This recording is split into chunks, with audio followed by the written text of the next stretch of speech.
guys, it's Treetop here. I have a little bit of an off-topic video for you I want to share.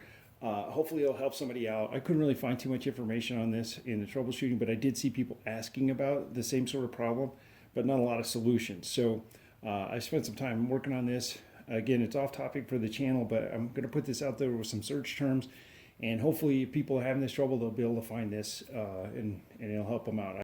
So the problem is this. I have, this is my Dodge 2600. 3/4 ton, heavy duty.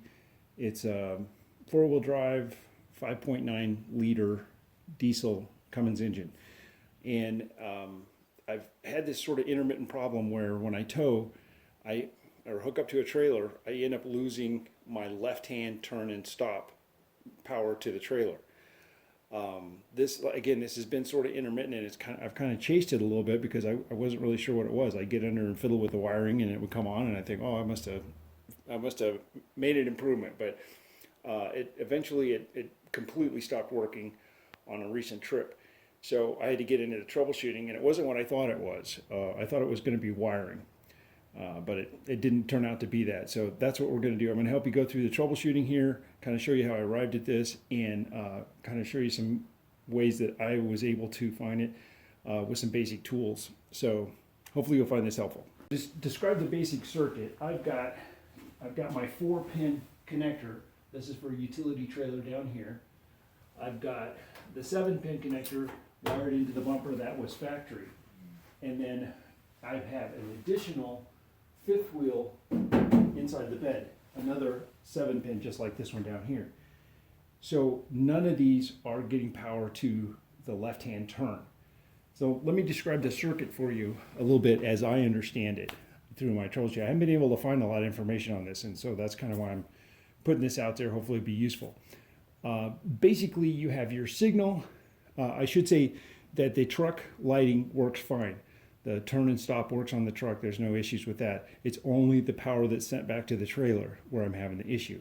So the circuit works something like this. You have your turn signal or stop power that powers the normal lights. That becomes signal power for a separate circuit that has its own power source through a relay. So the truck lighting turns on a relay, signals a relay to power the trailer. That way it has its own power circuit, so you're not pulling power for the trailer from the lighting circuit for the truck. So it just turns it on, it switches a relay. This is solid state, I believe, and that is located inside the totally integrated power module, the TIPM, I guess is what they call it. So I'll show you what that looks like, and I'll show you some troubleshooting things how I got there. All right, let's take a look at the wiring layout of the receiver for the 7-pin connector. I drew this out, and hopefully this is helpful. This is your 7-pin connector for a trailer, and the color coding for the wiring is like if you bought a pigtail to put it on your truck. That is how it is. The truck itself has different wire colors for that. So in this case, my offending wire, which is this red one here on the pigtail in the trailer, but it is actually light yellow in the truck bundle, and also the right-hand stop and turn is brown on the pigtail in the trailer, but it is light green on the truck. So anyway, just to cover these real quick, these will be important for troubleshooting. This lower one here in the pigtail is white, and that's your ground. That's the chassis ground, and that carries through to the trailer, so you're using the same basic ground for all of that. Then you have your black wire up here in the I guess that's about 1:32 o'clock position. It is just a hot wire to power the trailer, run the lights in inside the trailer, run battery charging of the trailer while you're driving, that kind of thing. Again, right-hand stop and turn at your 3 o'clock position is brown, and your left-hand stop and turn is 9 o'clock over here. Blue is your dark blue is your electric brakes. That is this pin over here. And then last but not least is the light blue up on the top. Those are running lights. All these work except for this one for me. I said we're going to use some simple tools to track this down. Here's what we're going to use. I've got a little inexpensive multimeter. I'm just going to use the DC function on it. It doesn't work really good for like your signal lights because that's an on and off signal, and so it seems like it's always hunting, and I really don't feel like it's positive. So I just made myself up a little quick jumper setup with the bulbs here, and this actually works really easy. Again, I said we're going to do this simple. So what I've done is just taken a standard bulb here, and you see I've got these electrodes here, and I'm just going to actually use gator clips. These are really handy for jumpering and whatnot, but I've got this little, it's got jumpers on both ends. I mean, gator clips on both ends, and this gives me hands-free to test things. So we're just going to pin that right on and watch this bulb either come on or not. We're going to test it first, and then I'm going to show you on the actual truck how it's not working, and then we're going to trace it. So one of the reasons I thought that I had a problem with the wiring, first of all, wiring just makes sense, especially with trailer wiring. But the dealer, when they put in the second plug-in inside the bed, they used these type splices. These are,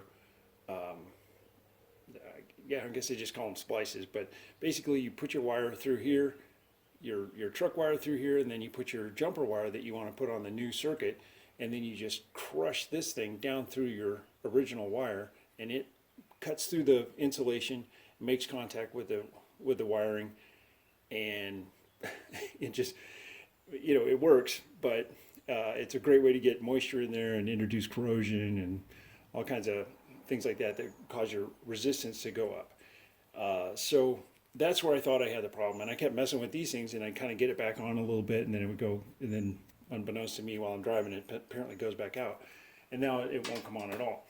So that's where I started troubleshooting, because that to me was the most likely.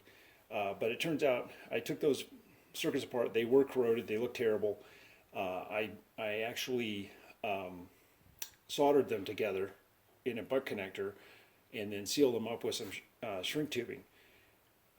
Now I have zero resistance on that line, but I still didn't have any signal coming out. So that's where we're headed with this. Okay, so we're going to jump in the back of the truck. I got my emergency flashers on so you see the truck's working, and then I'm going to show you, we'll do a test back at the receptacle for the fifth wheel, and we'll see, I'll show you how that works. So I'm holding the camera here, forgive the shakiness, but I'm going to try to show you this kind of in depth here. So there's my light set up. I'm going to test the light. I'm just going to put it over here on known hot, which is the black wire that goes to power the trailer. You see I got good power there. Now I'm going to test the right hand signal, and we're blinking. So that's good. And now we'll go to the left-hand signal, which is at 9 o'clock, if you remember for the drawing, and I've got nothing. So that confirms the problem. Now we're going to go up to the totally integrated power module under the hood, and I happen to already know what those wires are because I've already figured it out. So I'm going to show you how to pin that out. We're going to check for continuity back to this plug, make sure that we have continuity. We don't have a broken wire. We'll also check for resistance, and then we're going to look for power coming out of the TI totally integrated power module. All right, so let's get to that. Okay, so now we're under the hood. I have the batteries disconnected, taking the grounds loose, so I don't have any power going. We're going to do some continuity testing here. So this is, I've got this knocked loose here. There's a couple of little clippy deals here. I don't know if you can see that because I can't get the camera up very high, but you pop that loose and it just swings out. Looking at the back of the totally integrated power module, and it's got a bunch of connectors on it. These all have to come off to change it. So if you look down here, these are color coded and they're also lettered. So you have L, K, H, and G, and then they're also gray, blue, brown, and this one is black. So this is the one that I'm looking at here. So I found the wires. Remember I said earlier that it was a yellow wire and a green wire. Green is the right hand stop and turn, and this yellow wire here, hopefully I got the right one again, this yellow wire here appears to be left hand stop and turn. So we're going to do something to check the circuit here first. So I'll bring you over back to the diagram. Before we do this, I want to just explain how I'm going to check continuity through the wiring. So in order to check continuity, you have to complete a circuit, right? So I have to have a pathway out and a pathway back for the signal to check the wiring. So in this case, what I'm going to do is I'm going to install a jumper on the ground wire. I'm going to first do it on the right hand side because that's known good, just to validate the process. And then I'm going to keep on the ground here, and then I'm going to jumper over here. So what that does is I can test from up front, run juice all the way down this right hand side, and then over to ground, chassis ground. Up front, I'm going to use the same chassis ground using the battery cable, and I'm going to just pin this wire here. So that's how I'm completing the circuit. The chassis is half of the circuit. The other half is the two wires I want to check. We're looking at the female receptacle in the bed of the truck, and you can see I have a jumper installed, 2 alligator clips. Boy, those things are handy. And I'm just using a pair of vice grips to hold the dust cover open so you can see. Okay, so now we're hooked up here, and I'm gonna test that continuity through there. I'm using my little multimeter on ohms, and I'm using these alligator clip jumpers, pigtails, and I've got one on the ground here for my multimeter, and that is going to the truck ground or the disconnected black wire on the battery. And first of all, what we want to do is we want to make sure that this is working. Okay, so again, I'm using jumpers. The other side, I'm going to use a little scribe. My jumper's on a scribe here, and I'm going to use this to probe the back of that plug to get that continuity. And so first thing we're going to do is I'm going to show you, you want to make sure that your wiring is working, that your test wiring is working. So you can see I touch the ground, and I'm going to go from open to a circuit, right? So I'm testing my multimeter and the way my wiring is hooked up for testing. Now I'm going to go and I'm going to probe the back of the green wire. All right, now I got my meter taped up, so I think you guys can see what I'm doing here. So I'm going to go in here. Again, I have the power disconnected to the truck, and I'm just going to go into the back of this connector here. You could do this with the connector disconnected, but I'm going to actually do it. And I'm going to probe. It's really easy to reach down in there with a scribe. I pull it out. I'm open. I'm on the green wire. Now remember, I've got continuity there. So that wire works. I'm going to go to the back, disconnect it.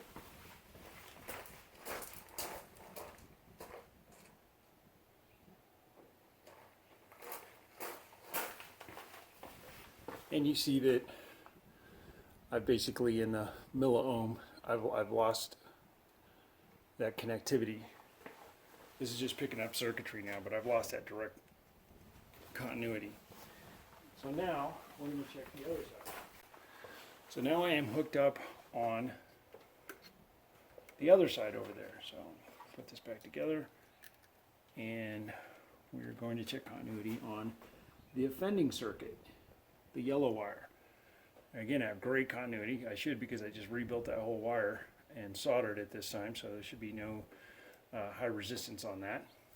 So I've checked the continuity of the wire, so there's no reason why a signal couldn't get back there from that unit.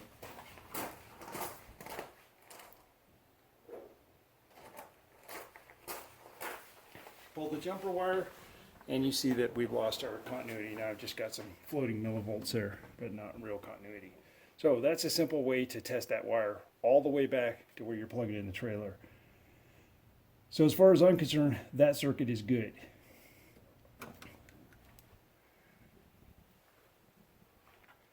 Now we're going to briefly hook up, and I'm going to actually probe the power. I'm going to go here, I'm going to go to DC, and I'm going to reset one of these battery cables back on. And I have the emergency flashers on, so that's going to power both sides. So I'll do this first.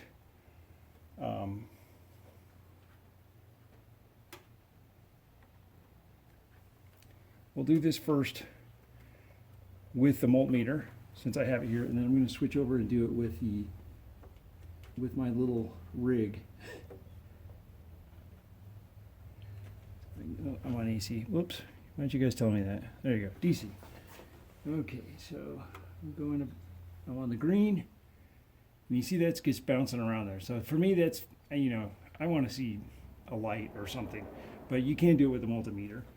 And I'm going to go over here and I'm going to test the yellow. This is the one that doesn't work. Now you see how that's bouncing around, but I'm not really getting anything. It's not doing anything.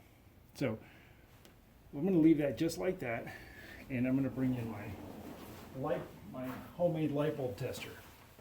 You can buy an actual proper light bulb tester, but you know, why would we do that when we can just make our own? So again, the black is hooked to the ground, and I'm probing the back of the connector there, and you see I have no light. So let's, again, just to prove my testing, let's make sure, see how that's still jumping around? It's not even hooked to anything. It's just millivolts.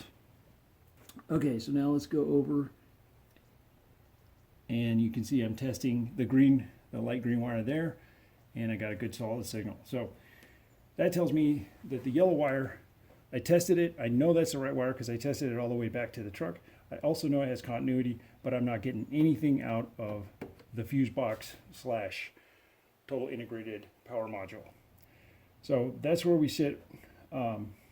There are other possibilities, like it could be the signal wiring is not getting in to the box to be transferred to the other circuit and come out of the box powered.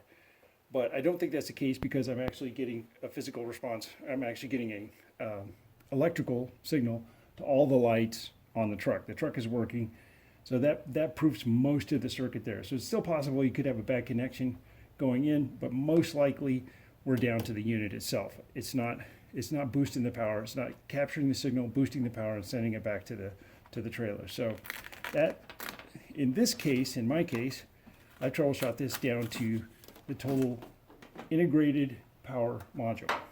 So I'm going to show you how to unlock these connectors to change this. Now, first of all, I'm going to go back and re-disconnect. So I'm completely disconnected now. This thing has multiple locks on it, so we're going to go ahead and move this little red lock up, and then it's got this little black tab here that you push in, and that releases this. So this is sort of a cammed pull into place. If your truck's like mine, mine's getting old, so this plastic is starting to get a little bit brittle. So I recommend you move this very slowly and just kind of work it until you get this to where it'll come loose.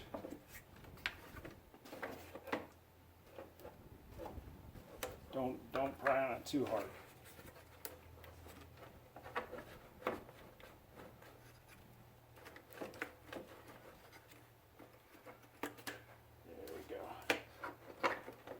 Keep wiggling it, be patient. There. So you have to get these all the way down, but don't use this to pull it. Share the pressure and do the wiggling to get that loose. So there's my first one. That's a black connector. Okay, so this is the replacement. This is a Dorman, and there's the part number on it. Hopefully it's a good one. These are, as near as I can tell, these are all remanufactured. These guys are expensive. This was $550 or something like that, with a humongous core charge, like $300 core charge. So I got this one overnighted in, and I bought it from AutoZone. My dealer wanted $1,000 for this and even more to troubleshoot and put it in. So that's what is making me do this. So you can see the front here is this is your fuse boxes. You're probably wondering, you didn't check the fuse in the video so far. One reason is because basically it uses kind of group fuses for the trailer wiring, and they're okay because the other functions work. So I would lose pretty much everything as I could see it. Maybe the brakes are separate from that, but most of the features in the trailer wiring power circuit are on a group fuse. So but always obviously test fuses first. So that's what it looks like. Here's all your connectors on the back. Give you another look at it. This one isn't color coded, but you can see the LKHG. G was the one that we were interested in. Then you have, I think these are your signal wires that come into it. So anyway, a little bit about that. Again, they wanted $1,000 at the dealer, and they wanted and there was also a core charge for that, so I assume it was a rebuilt as well. The Dorman has a lifetime warranty, so as long as you own the vehicle. So I paid a little bit extra for that. I could have got a cheaper one, a different brand, but as expensive as that is, I thought I'll buy once, cry once. All right, so I'm just putting this back together, reverse order. And you have to be careful with these little plastic locking devices.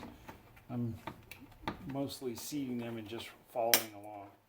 And everything clips into place. And then don't forget to move your red locks back into place. That you're locking the lock, I guess, is how you could say that. Put this one on. So you have to make sure you're all the way down so you can get past these little lugs here. And you start kind of rotating while you're pushing that in.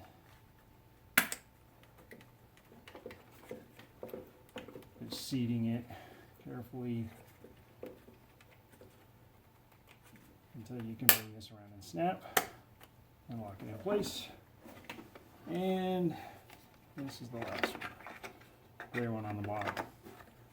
Now this Dorman was not color coded,